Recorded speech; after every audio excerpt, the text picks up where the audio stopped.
Hello friends, स्वागत आहे तुमचं मेगाबीट एज्युकेशनच्या युट्यूब चॅनलवर. सेशनला सुरुवात करूया. आज आपण 11 सप्टेंबरच्या न्यूज घेऊया. त्याआधी आपण इम्पॉर्टंट डेज बघून घेऊया कोणते कोणते आहेत. तर इम्पॉर्टंट डेज मध्ये आपण 8 सप्टेंबर, 10 सप्टेंबर आणि 11 सप्टेंबरचे डेज बघून घेऊया. सो 8 सप्टेंबरला असतो इंटरनॅशनल लिटरसी डे आणि world physical therapy day. International literacy day ची थीम काय आहे यावर्षीची? ती आहे promoting multilingual education, literacy for mutual understanding and peace. तर ही आहे यावर्षीची थीम इंटरनॅशनल लिटरसी डे ची. Next, world physical therapy day. तर यावर्षीची थीम आहे low back pain and role of physiotherapy in its management and prevention. तर ही आहे वर्ल्ड फिजिकल थेरपी डे ची यावर्षीची थीम. हे झाले 8 सप्टेंबरचे. नेक्स्ट आहे आता 10 सप्टेंबर. 10 सप्टेंबरला असतो वर्ल्ड सुसाईड प्रिव्हेन्शन डे आणि ग्रँड पॅरेंट्स डे. तर वर्ल्ड सुसाईड प्रिव्हेन्शन डे ची थीम आहे यावर्षीची changing the narrative on suicide. Okay. Next, grand parents day ची थीम आहे यावर्षीची ग्रँड माइंड्स लर्न लव लिगसी. Next 11 September. 11 सप्टेंबरला national forest martyrs day observe करण्यात येतो. आणखी वर्ल्ड फर्स्ट एड डे हा ऑब्झर्व करण्यात येतो every year. Okay. So world first aid day ची थीम आहे यावर्षीची first aid in the digital world. Okay. तर हे झाले आपले इम्पॉर्टंट डेज 8 सप्टेंबर, 10 सप्टेंबर आणि 11 सप्टेंबरचे आणि त्यांच्या यावर्षीचे इम्पॉर्टंट थीम्स आहेत. ओके. नेक्स्ट बघूया आता न्यूज कडे वळूया. सो न्यूज आहे आपली फर्स्ट, इंडिया आणि युएईने 5 अग्रीमेंट साइन केलेले आहे वेरियस फील्ड्स मध्ये. तर त्या कोणत्या वेरियस फील्ड्स आहे बघूया. सो इंडिया आणि युनायटेड अरब इमिरेट्सनी साइन केलेले आहे 5 अग्रीमेंट्स एनहान्स करण्याकरता कॉपरेशन. कशामध्ये? जे डायव्हर्स फील्ड्स आहे ज्याच्यामध्ये इन्क्लूड आहे न्यूक्लिअर एनर्जी आणि पेट्रोलियम. तर या जे न्यूक्लिअर एनर्जी आणि पेट्रोलियम जे सेक्टर्स आहे ते जे फील्ड्स आहे त्यामध्ये 5 अग्रीमेंट साइन केलेले आहे इंडिया आणि युनायटेड अरब इमिरेट्सनी.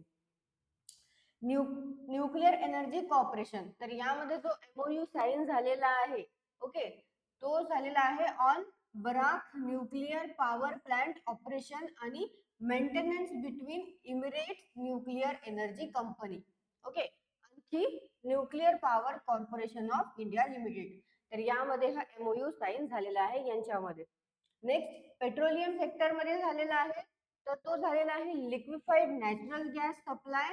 हा साइन झालेला आहे between Abu Dhabi national oil company आणि इंडियन ऑइल कॉर्पोरेशन लिमिटेड सोबत. ओके. तर हा पेट्रोलियम सेक्टर मध्ये झालेला आहे अबुधाबी नॅशनल ऑइल कंपनी आणि इंडियन ऑइल कॉर्पोरेशन लिमिटेड सोबत. नेक्स्ट, आणखी एक एमओयू साइन झालेला आहे तो झालेला आहे बिटवीन ADNOC आणि India strategy petroleum reserve limited सोबत. ओके. सो हे आहे असे 5 अग्रीमेंट साइन झालेले आहे इंडिया आणि युएई मध्ये आणि ते डायव्हर्स फील्ड मध्ये झालेले आहे पेट्रोलियम आणि न्यूक्लिअर एनर्जी मध्ये. नेक्स्ट बघूया न्यूज. ओके. नेक्स्ट न्यूज आहे डिफेन्स मिनिस्ट्रीने साइन केलेला आहे 26,000 करोडचा कॉन्ट्रॅक्ट विथ हेल सोबत, हिंदुस्तान एरोनॉटिक्स लिमिटेड सोबत. कशा करता? फॉर एरो इंजिन्स करता. सविस्तरपणे बघूया न्यूज. तर मिनिस्ट्री ऑफ डिफेन्स यांनी एक कॉन्ट्रॅक्ट साइन केलेला आहे 26,000 करोडचा हिंदुस्तान एरोनॉटिक्स लिमिटेड सोबत मॅन्युफॅक्चर करण्याकरता 240 AL-31 FP एरो इंजिन. कशा करता? फॉर सुकोई 30 MKI फायटर एअरक्राफ्ट करता. ओके. तर सुकोई 30 MKI फायटर एअरक्राफ्ट करता जे मॅन्युफॅक्चर करायचं आहे त्यांना एरो इंजिन. तर कोणता आहे ते एरो इंजिन? 240 AL-31 FP. तर याच्या मॅन्युफॅक्चरिंग करता हा जो कॉन्ट्रॅक्ट आहे हा साइन केलेला आहे, साइन झालेला आहे मिनिस्ट्री ऑफ डिफेन्स आणि HAL मध्ये. तो झालेला आहे 26,000 करोडचा. नेक्स्ट, आता मॅन्युफॅक्चरिंग जे आहे तर हे जे इंजिन्स आहे हे प्रोड्यूस केलेले आहे हेलनी कॉर्पोट डिव्हिजन मध्ये. ओके. कॉर्पोट डिव्हिजन मध्ये हेलनी हिंदुस्तान एरोनॉटिक्स लिमिटेडनी हे प्रोड्यूस केलेले आहे प्रोड्युस्ड बाय आहे HAL. एनहान्स करण्याकरता ऑपरेशनल कॅपेबिलिटी सुकोई 30 MKI फ्लीटची. ओके, जे की क्रुशियल राहील फॉर इंडियाज डिफेन्स प्रिपेअर्डनेस करता. तर नेक्स्ट प्रोडक्शनची टाइमलाईन काय आहे, तर HAL जे आहे ते 30 एरो इंजिन्स सप्लाय करणार आहे अॅन्युअली. आणि जी एंटायर बॅच आहे 240 इंजिन्सची ही डिलिव्हर करणार आहे ते नेक्स्ट 8 इयर्स मध्ये. तर हे झालेलं आहे जे 30 MKI सुकोई 30 MKI फायटर एअरक्राफ्ट आहे त्याकरता जे एरो इंजिन आहे ज्याचं नाव आहे 240 AL31 FP. तर याच्या मॅन्युफॅक्चर करण्याकरता मिनिस्ट्री ऑफ डिफेन्स आणि HAL यांच्यामध्ये कॉन्ट्रॅक्ट झालेला आहे 26,000 करोडचा. आणि त्यामध्ये HAL हे प्रोड्यूस करणार आहे आणि अॅन्युअली 30 एरो इंजिन्स ते सप्लाय करणार आहेत. सोबतच 240 इंजिन्स जे आहे ते डिलिव्हर करणार आहेत ते येत्या 8 वर्षामध्ये. नेक्स्ट बघूया न्यूज. ओके, नेक्स्ट न्यूज आहे नेपाळने जॉईन केलेला आहे इंटरनॅशनल सोलर अलायन्स. आणि नेपाळ ही जॉईन करणारी 101 मेंबर बनलेली आहे इंटरनॅशनल सोलर अलायन्सची. तर बघूया न्यूज. नेपाळ यांनी ऑफिशियली काय झालेली आहे 101 म्हणजे 101 मेंबर झालेली आहे इंटरनॅशनल सोलर अलायन्सची. तर मिनिस्ट्री ऑफ एक्सटर्नल अफेअर्स यांनी अनाऊन्स केलेला आहे की नेपाळने न्यू दिल्ली इथल्या ISA इथे इन्स्ट्रुमेंट फॉर रॅटिफिकेशन हँडओव्हर केलेले आहे मेंबर बनण्याकरता. ओके, सो हा जो एक्सचेंज आहे हे जो एक्सचेंज झालेला आहे इन्स्ट्रुमेंट ऑफ रॅटिफिकेशनचा तर हा झालेला आहे जेव्हा नेपाळचे चार्ज अफेअर डॉक्टर सुरेंद्र थापा आणि अभिषेक सिंग जे की जॉईंट सेक्रेटरी आहे मिनिस्ट्री ऑफ एक्सटर्नल अफेअर्सचे. तर यांची एक मीटिंग झालेली होती. तर त्या मीटिंगच्या दरम्यान हे जे आहे एक्सचेंज हा झालेला आहे. सो इंटरनॅशनल सोलर अलायन्स बद्दल बघून घेऊया आपण त्याचं फॉर्मेशन कधी झालेलं आहे. तर ते लॉन्च झालेलं होतं 30 नोव्हेंबर 2015 मध्ये ते लॉन्च झालेलं आहे United nation climate change conference Paris मध्ये. ओके, तो याचं हेडक्वार्टर आहे गुरुग्राम हरियाणा इंडिया. हेडक्वार्टर आहे गुरुग्राम हरियाणा इंडिया इथे. पर्पस काय आहे ISA चा म्हणजे इंटरनॅशनल सोलर अलायन्सचा. सो त्यांचा पर्पज आहे त्यांचा उद्देश आहे प्रमोट करणे सोलर एनर्जी. ओके, आणि जे सोलर पॉवर आहे त्यांचे मेंबर्स जे आहे ते मेंबर कंट्रीज मध्ये इन्क्रीज करणे. सोलरचा जो आहे तो जास्तीत जास्त यूज करणे. त्यामुळे काय होईल जे फॉसिल फ्युएलवर आपण डिपेंड आहे तर त्या फॉसिल फ्युएलची डिपेंडन्सी आपली कमी होईल रिड्यूस होईल त्यामुळे. सो त्याकरता हा त्यांचा उद्देश आहे जास्तीत जास्त सोलर एनर्जी यूज करून फॉसिल फ्युएलच्या डिपेंडन्सीला रिड्यूस करणे. ओके, सो काय झालेलं आहे यामध्ये नेपाळ ही 101 मेंबर बनलेली आहे इंटरनॅशनल सोलर अलायन्सची. आणि त्यांनी त्यांचं इन्स्ट्रुमेंट ऑफ रॅटिफिकेशन जे आहे ते हँडओव्हर केलेलं आहे न्यू दिल्लीमध्ये, न्यू दिल्ली इथल्या ISA इथे. नेक्स्ट बघूया न्यूज. ओके, नेक्स्ट आहे एअर मार्शल वालिया यांना अपॉइंट करण्यात आलेला आहे as a senior air staff officer म्हणून ईस्टर्न एअर कमांडेड इथे.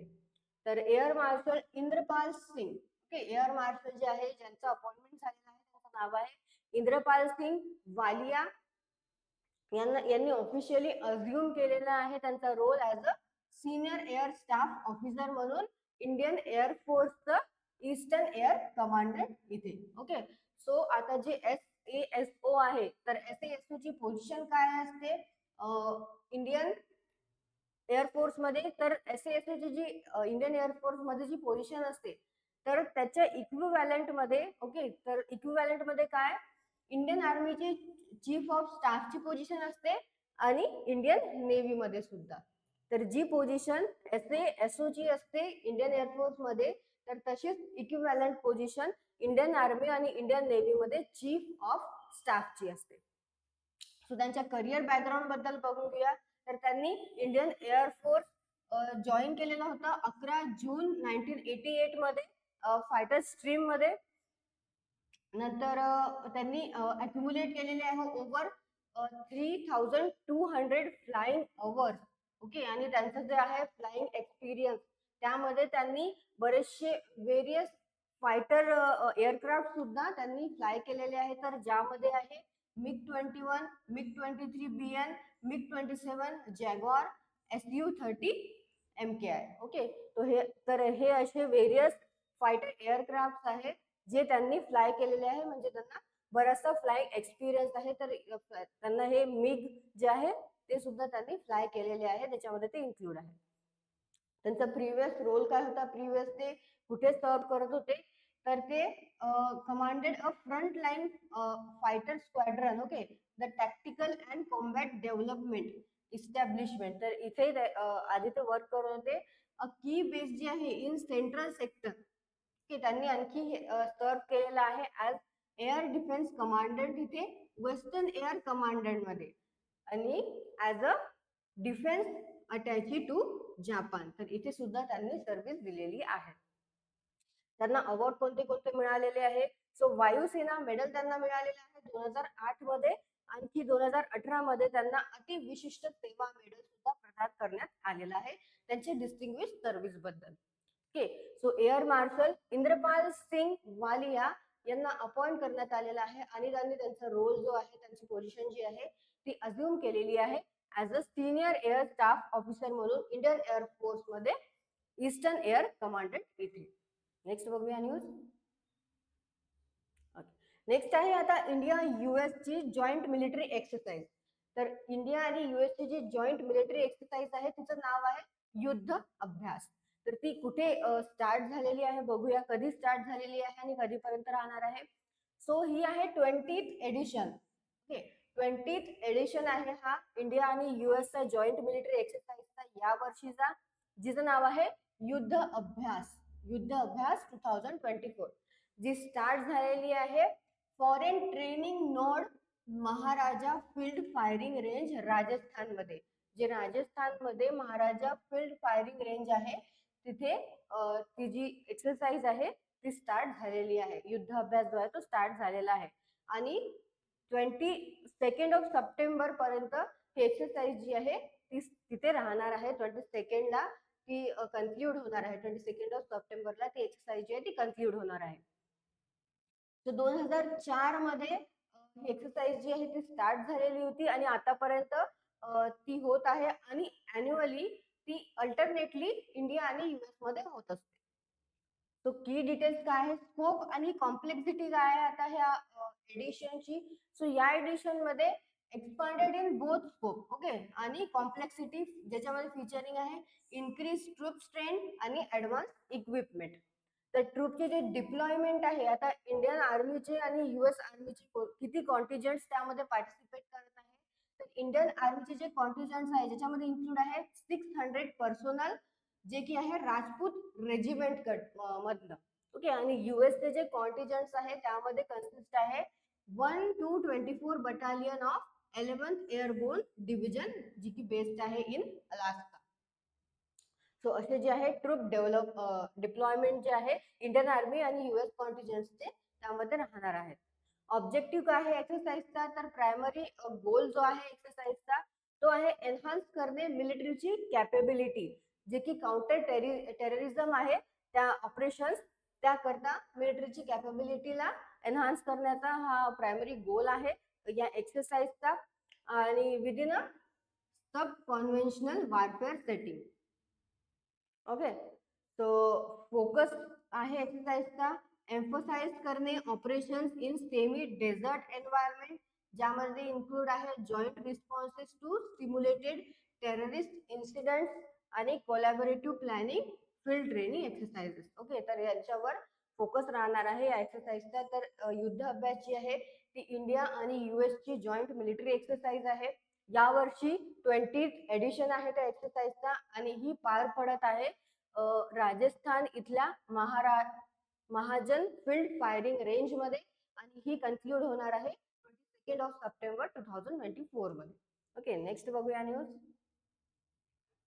नेक्स्ट आहे री इलेक्शन ऑफ अमित शहा. तर अमित शहा जे आहे त्यांना यांना रिइलेक्ट करण्यात आलेला आहे ॲज अ चेअरपर्सन म्हणून parliamentary committee on official language करता. ओके, तर बघूया सविस्तरपणे.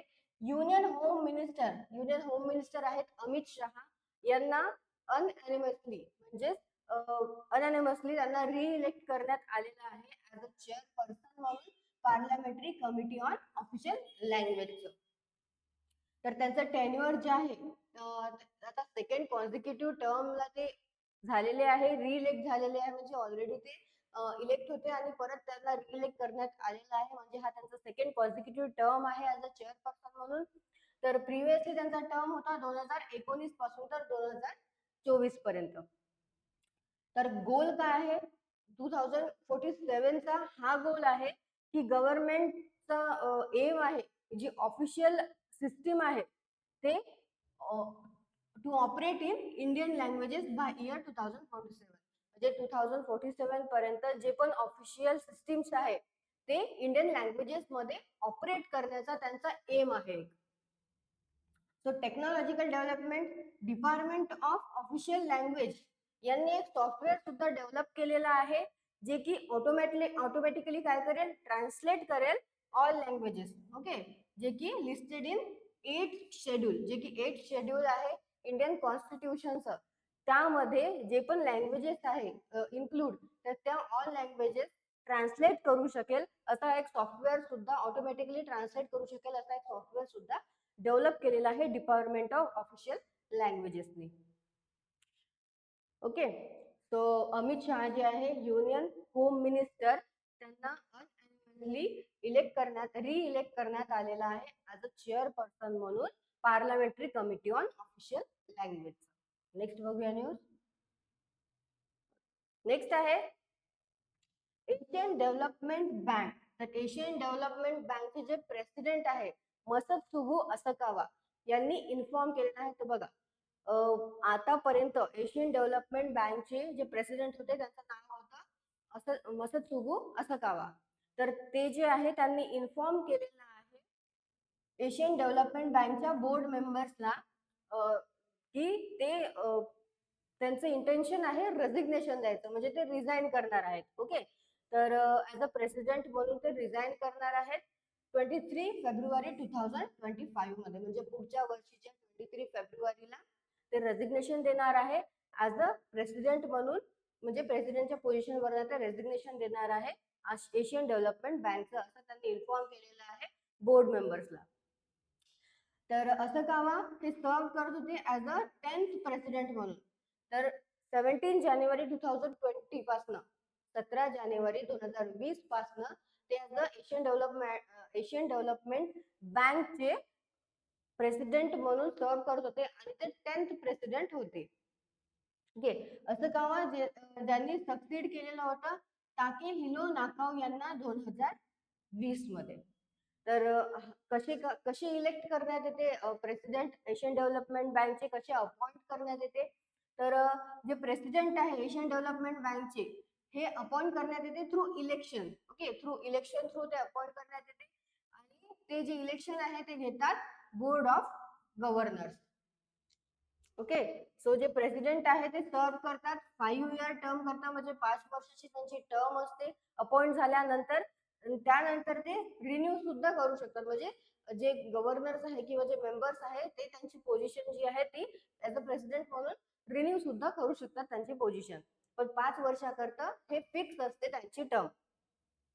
जे कॅन्डिडेट्स आहे फॉर पोझिशन हे टिपिकली नॉमिनेट करण्यात येते by one of the Asian development bank members countries. Okay, जे मेंबर्स कंट्रीज आहे एडीबीचे तर ते नॉमिनेट करतात जे कॅन्डिडेट आहे त्यांना, आणि इलेक्शन जे आहे ते इलेक्शन कंडक्ट होते. त्यानंतर गव्हर्नन्स मध्ये ते इलेक्शन होत असते जे रिप्रेझेंट करतात बँक्स मेंबर कंट्रीज.